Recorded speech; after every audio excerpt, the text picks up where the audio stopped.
Hello and welcome to another daily dose of insights powered by Container Exchange. My name is Christian, and every other day we bring to you the key news, stories, and data points that move container markets and hence your business.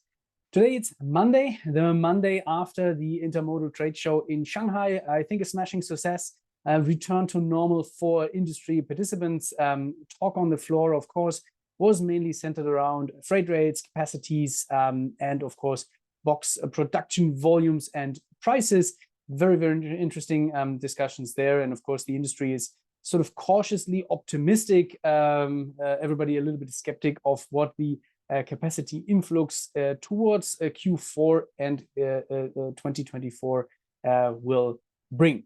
But here at Exchange, it's Macro Monday today. So let me just quickly share my screen to give you a little bit of guidance here.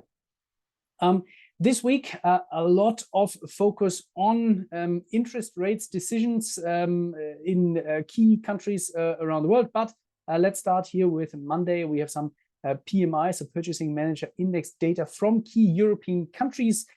In general, improvements expected in manufacturing, so sort of heavy goods manufacturing, and a deterioration in services expected. That, of course, will have an impact on trade volumes in and out of Europe going forward. So stay tuned on what this means for demand for ocean shipping capacity.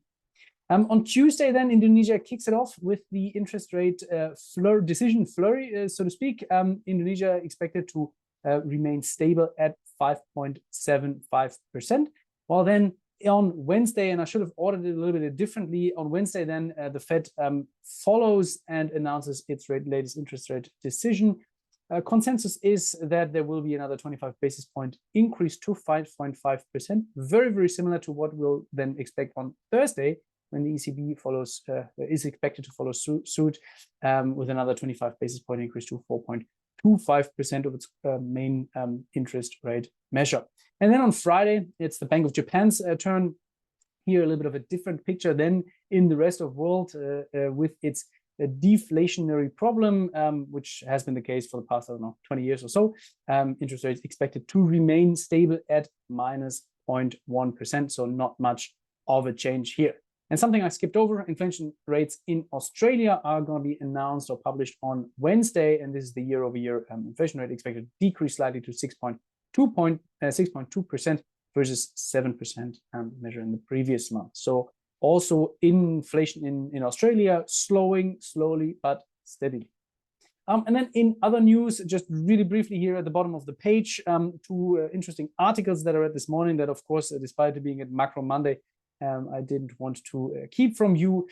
First off, Canada's Port Workers Union leadership backs the new contract deal. So remember, there was a tentative deal on the line last week, which was then rejected by the union, so that there was another few days of strike at the core west coast ports of Canada. And this looks quite positive. There's a new deal on the table, which is expected to be ratified soon to end the strike situation. And then the second piece of news here, oh, and by the way, if the strike then ends, this might also mean an end to the increase in Trans-Pacific spot rates. There was quite a flurry of activities here, spot rates increasing by almost 25% over the past 2 weeks, which some industry observers just attribute to the strike situation and the ensuing capacity constraints. So if the strike ends, this might also go back to the new post-pandemic normal, so to speak. And the second piece of news here, very interesting. I read that India's, of course, put a ban on rice exports in place, and that could impact global prices. So of the 22.5 million tons of rice export, about 10 million would likely be wiped off and kept domestically, which of course reduces the overall rice supply in the market. And that on the back of Russia pulling out of the wheat export deal or memorandum in Ukraine, essentially limiting the rice exports from Ukraine, which was possible over the past, still possible over the past 12 months under that under that deal. So bad news for food security across the globe, not just from Russia, but also from India. That's it from me for today. Just stop sharing my screen. Thanks a lot for tuning in. I'll see you again on Wednesday for another daily dose of insights, where we'll then focus a little bit more on container price developments, specifically in some of the world's core trading locations. Perfect. Thanks a lot and have a good rest of the week.